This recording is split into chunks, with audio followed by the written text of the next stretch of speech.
हा प्रश्न इलेक्ट्रोस्टॅटिक्स या चॅप्टरवर सीईटी 2024 ला आलाय बघा. If 3 equal charges of value small q are placed in air at the vertices of equilateral triangle, the net potential energy of the system is. आता तुम्हाला काय गिव्हन आहे बघा. The side of the equilateral triangle is capital L and K that is equal to 1/4 pi epsilon naught, where epsilon naught is the permittivity of free space. Option A, KQ square by L, B, 2K Q square by L, C, 3K Q square by L, and option D, 4K Q square by L. मग आता तुम्हाला equilateral ट्रायंगलच्या व्हर्टायसेसवर हा Q हा charge बसलेला आहे किंवा ठेवलेला आहे आणि त्याची लेंथ ही एल आहे. प्रत्येक साइडची लेंथ एल आहे. तुम्हाला टोटल इलेक्ट्रोस्टॅटिक्स पोटेन्शियल एनर्जी काढायची आहे.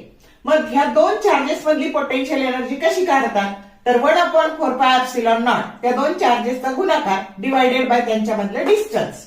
मग ही झाली ह्या दोन मधली. अशीच ह्या दोन मधली पण तेवढीच आणि ह्या दोन मधली पण तेवढीच.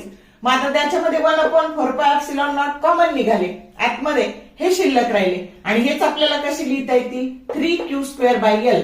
पण 1/4 पाय एप्सिलॉन नॉट ची किंमत आपल्याला K टाकायची आहे. मग हे झाले K into 3Q square by L आणि सिस्टमॅटिक फक्त लिहिलं तर 3KQ स्क्वेअर बाय L की जो करेक्ट ऑप्शन सी आहे.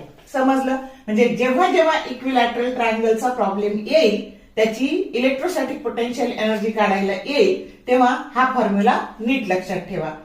जो करेक्ट ऑप्शन काय आहे सध्या सी आहे. शॉर्ट व्हिडिओ आवडले लाईक करा, शेअर करा, कमेंट करा.